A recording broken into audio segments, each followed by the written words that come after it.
Yes. So it looks like Andrew Tate and his brother Tristan Tate have been arrested once again in Romania. Ironically, this has nothing to do with the case being made against them by the Romanian Dicot. This is from a warrant out for their arrest from the UK over allegations that were made against them from back in 2012 to 2015. Over a decade for some of these allegations. And they're being brought up again after they were denied criminal prosecution. They are being brought forward again as a civil case. And the UK issued a warrant out for their arrest. Romanian government complied and decided that they wanted to extradite them back to the UK. But then it was kind of confusing. I think they made the decision to leave them in Romania until the conclusion of their criminal trial in Romania, which is still processing. But yeah, this says a representative categorically rejects all charges. They remain in custody. Romanian police said 2 arrest warrants were issued by British authorities for, quote, exploiting people in the UK. These are sex offenses. A representative for the Tate brothers said this is a bewildering revival of decade-old accusations, leaving the brothers dismayed and deeply troubled. They categorically reject all charges and express profound disappointment that such serious allegations are being resurrected without substantial new evidence. They're fully committed to challenging these accusations with unwavering determination and resolve. And you can see in these videos and photos of them getting arrested, they are smiling at the cameras. Andrew Tate was like winking at the cameras, wearing this hoodie that says Top G. They were attempting to appear very nonchalant, unbothered, and jovial, lighthearted, you know? But I think that some of the photos just kind of made them look a little bit more sinister than they wanted to. I think the main thumbnail from today definitely makes Tristan look that way. Tristan was like smiling with his face turned down, like, I'm totally innocent, guys. It turns out that, yeah, they're not being extradited to the UK anymore. At least that's what it looks like as we're filming this. Who knows when we post this if that's still going to be true. But I think that we can all blame Twitch streamer Aiden Ross for this happening because he was clout chasing off of Andrew Tate's name again. He was on a Twitch stream and he claimed that he got a text message from Andrew Tate claiming that he was intending to leave Romania forever and they should meet up to make some content before he leaves the country. So Romanian authorities were very alarmed by this, as were UK authorities, and that is why they issued the warrant for his arrest. There are many people in the original Dexerto tweet that say this is more than likely fake, but it's funny as shit. So I don't know if that's true or not. Well, it looks like Aiden Ross deleted that clip. Yeah. So he's kind of like trying to cover his ass. But basically, the text that allegedly Andrew Tate sent to Aiden Ross says, hey, I'm going to be leaving Romania soon, probably never coming back. If you want to come over and do a week of long streams and content before I leave, I think it will be big. Doesn't make any sense because it's like, basically now or never. They love they love being in Romania, though. They've talked endlessly about how much that's where they want to be. They have, and that's why it's difficult to believe this is something Andrew Tate would say. But then again, why would Aiden Ross publicize it if it weren't true? You know? I don't know. And it's so weird that these authorities in Romania and in the UK have nothing better to do than pay attention to like what Twitch streamers are saying about Andrew Tate. Yeah. Like if you were planning to issue a warrant for his arrest, then you would have done that already, right? If this were really about public safety. But anyway, I wanted to they call it on go charges into the details. Of sexual aggression. What is sexual aggression? Yes. So I was confused about this too because the news coverage isn't naming the women. They're remaining anonymous. And I looked back because we've talked about this before. Who are the BBC interviewed 4 women from the UK who made allegations against Andrew Tate from between the years of 2013 and 2016, which I guess could easily be construed as 2012 to 2015. So the headline from last year in 2023 says, Andrew Tate choked me until I passed out, UK woman claims. This woman is anonymous, but she's going by the name Evie. She claims that she first met Andrew Tate in a bar in Luton in England before he was an influencer with followers. She says he was working as a club doorman and she was a student. She says they had consensual sex, and before meeting him again at her flat later in 2014, in late November or early December, it was then a consensual sexual encounter, and it became violent, she says. She says Andrew Tate, quote, put his hand on my throat and strangled me. Evie says that when she came around, it was a bit confusing at first, saying that he was, quote, still having sex with me. Evie, who is now 30, I assume she would be 31 now in 2024, claims Mr. Tate also subjected her to violent threats. He threatened to kill her, allegedly, until he left the following morning. He kept saying, quote, I own you. You belong to me. All throughout the night, he was being fairly aggressive and saying horrible things. The next day, she says part of one of her eyes had completely turned red. Mm-hmm. She says she has other friends of hers she told about it at the time that can corroborate the story she told, but she didn't go to authorities. She didn't report it to the police at the time. All of these are civil suits that are he's being extradited for civil suits. These 4 women brought forward allegations for criminal prosecution, but a judge denied them the opportunity to criminally prosecute because they didn't have evidence. So he's being extradited for civil suits, which have a lower threshold of proof. Yes, exactly. So this is along with 3 other women in the UK that joined to plan a lawsuit against Andrew Tate back in 2023. They were interviewed by BBC. So together, they're pursuing civil claims for damages. The women, all in their late 20s and early 30s, allege they were victims of sexual violence by Andrew Tate between 2013 and 2016 while he was living in the UK. So Evie, the anonymous woman, said, you're going to be held accountable for what you've done. And that was all in that BBC interview that I think we covered at the time. Yeah. Anyway, that's what that's about. So Candace Owens tweeted about this. She said, I don't care what you think about Andrew and Tristan Tate. Everything that's happening to them is an absurdity. A civil case from accusations made 10 years ago that were declined criminal prosecution by the UK courts, but then crowdfunded into civil prosecution is giving E. Jean Carroll vibes.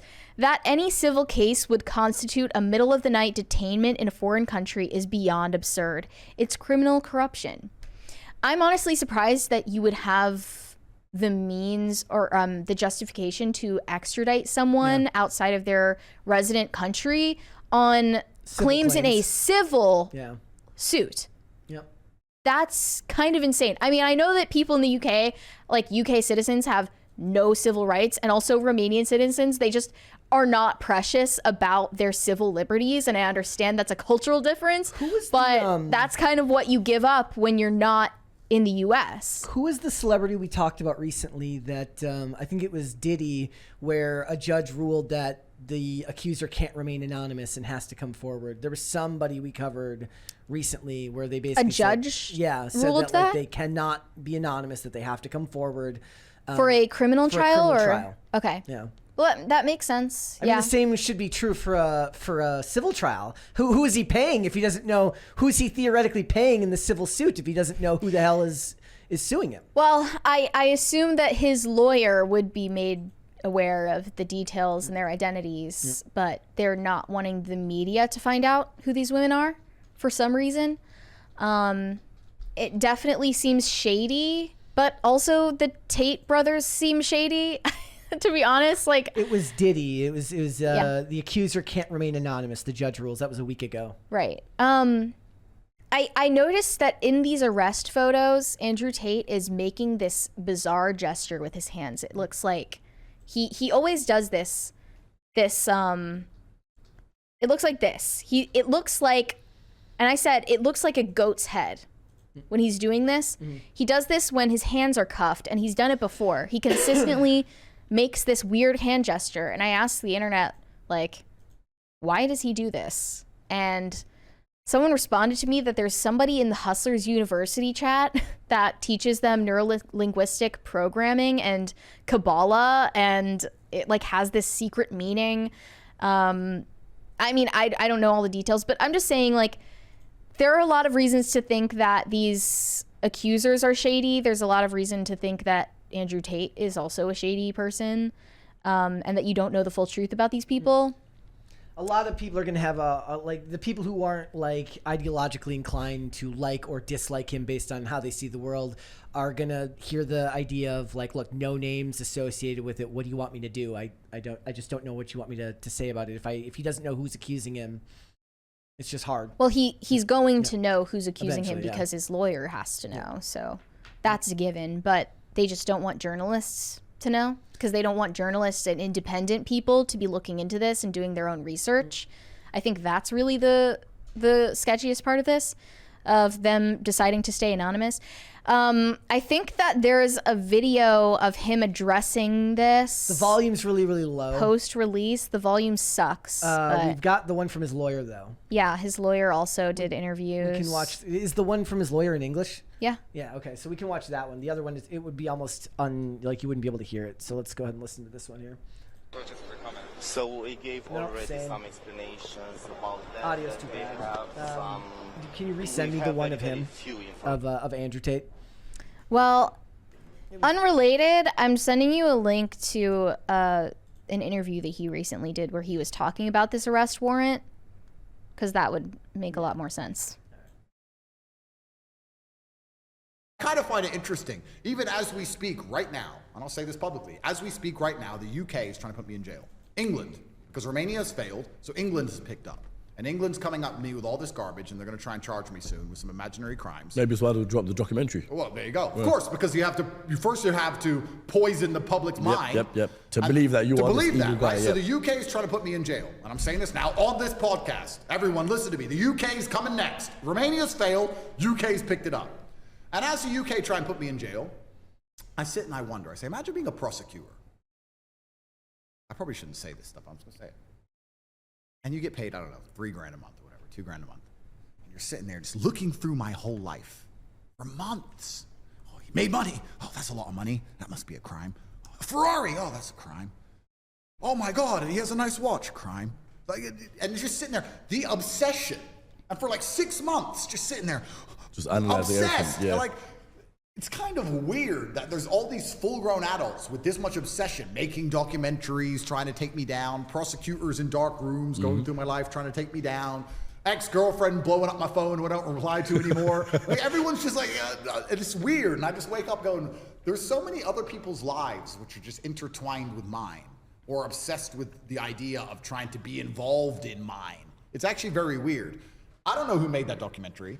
I don't care. I'm not going to watch it because it's garbage and my time is valuable. And everything they produce is garbage. Yep. And the idea that they're going to say that trying to become significant in the world is a bad thing because they see it as chasing fame. No, I see it as becoming significant. Did Genghis Khan chase fame? No. Sarah, we got a message from have, Sarah. She has cut in. She is the Andrew Tate expert here, perhaps. We have an Andrew Tate expert. Sarah says Andrew Tate got the hand symbol from his dad. There's photos of his dad doing it too, who was also in the FBI, I believe. So people have theories about that as well. I'm watching PCC right now. Haha. Well, it turns out Emery Tate, Andrew Tate's dad, he was in the CIA. According to Andrew Tate. That's not a theory. Andrew Tate claims his father was a CIA agent, excelling at everything he did within the industry. Bobby Broadway says, jail him for not dancing like Dancing Tate. Yes. Right. Where's Bottom G in all of this? Bottom G is the real reason that I think that all they need to do to help Andrew Tate beat these allegations is bring Bottom G into court, have him go testify at the stand, and then just start like playing the music, and he'll do his little dance. He'll do his little dance moves, and then the judge will be like, all right, we're dropping this. Yep. We're dropping your charges. It's over. Allegedly, Ruckus says, what kind of scalp cream does he use? Look, it seems like every time they arrest him, they wait till his hair is kind of growing out a little bit to make He was actually freshly shaved in these new photos. Was he? Yeah. Okay. In the old ones, he was definitely not. I do wonder if they were notified beforehand that they were going to be detained. I bet you they weren't.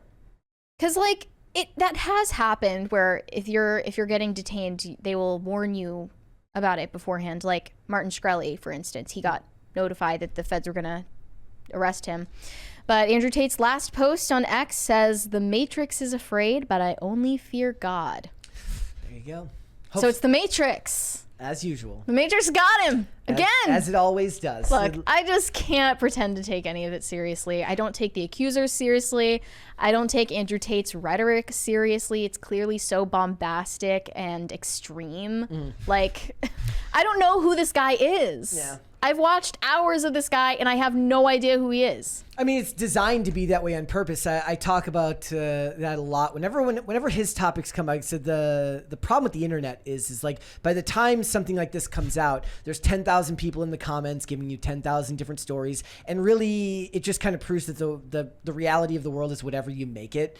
Like if you can't sit there and read the same comments forever. It's very hard without going in person to get actual verifiable proof about any of this. It just leads me to just being disinterested because I don't know what to believe. I do find a lot of his videos hilarious. I do find him a gifted public speaker, and certainly is very good at drawing an audience. He's certainly very good at what he does. He's definitely talented and influential. And he's kind of the support behind him, I think, is also a product of society's pushback against Me Too, meaning that we don't live in the age where people are just going to take claims at face value anymore. So if you're upset that he hasn't been, wholly chastised by all of the world, you can kind of look back to the planet we've made for ourselves, or the world we've made for ourselves in the West here since the Me Too movement in 2018 to see why that is. Right, exactly. So. I don't know. Ever since Chase, Sovereign Bra, and Donnie Darkened were on Culture War with Tim those months ago, I've just been thinking more and more about it. Like, there's this group of people, the elites, the establishment, and we see them as the establishment. And then there's this other group that we see them as the resistance. Yeah. And that's like, that would maybe include us in some tangential sense. That's like, the thought leaders of the anti-woke thing. And there's Andrew Tate, and there's Alex Jones, and there's Joe Rogan, and there's Elon Musk, and Donald Trump, and all of these people, Tucker Carlson. And there are these two groups that are having this culture war, and I'm supposed to choose a side, pledge my allegiance to either side. And I think that both of them are kind of deceptive. Yeah. Thanks for watching. Listen to full episodes of Pop Culture Crisis on Spotify. Keep up with us on social media and make sure you subscribe and ring that bell so you never miss the show. Bye, guys.